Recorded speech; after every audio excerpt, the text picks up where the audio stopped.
ស្រែខៀវខ្ចីភ្នែកខ្ញុំសំឡឹងឃើញស្រីម្នាក់ថ្លៃលក់ផ្លែឈើស្រស់ក្នុងផ្សារប្រពៃស្នាមញញឹមស្រស់ស្រាយចងចិត្តមេត្រីអោចុងកាលអើយទីកន្លែងស្នេហាស្រឡាញ់រូបអូនអ្នកលុបផល្លាចងចាំមិនភ្លេចរាល់អនុស្សាវរីយ៍យើងក្នុងចិត្តថ្លៃថ្លាចុងកាលអើយក្នុងចិត្តថ្លៃថ្លា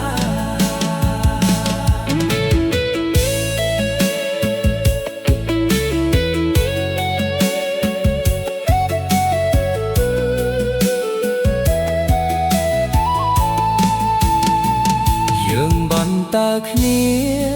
ទៅលេងទំបុកចិនខ្យល់បក់ត្រជាក់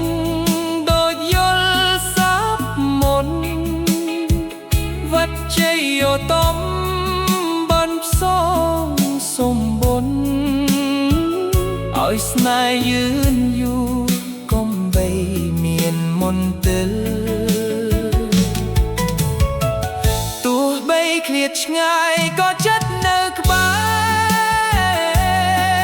រ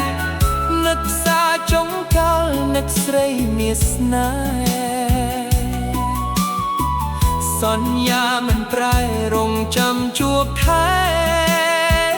ចិត្តស្មោះឥតប្រែចំពោះមាស្មេអោចុងកាលអើយទីកន្លែងស្នេហាស្រឡាញ់រូបអូនអ្នកលក់ផល្លាចងចាំមិនភ្លេចរាល់អនុស្សាវរីយ៍យើងក្នុងចិត្តថ្លៃថ្លាចុងកាលអើយក្នុងចិត្តថ្លៃថ្លា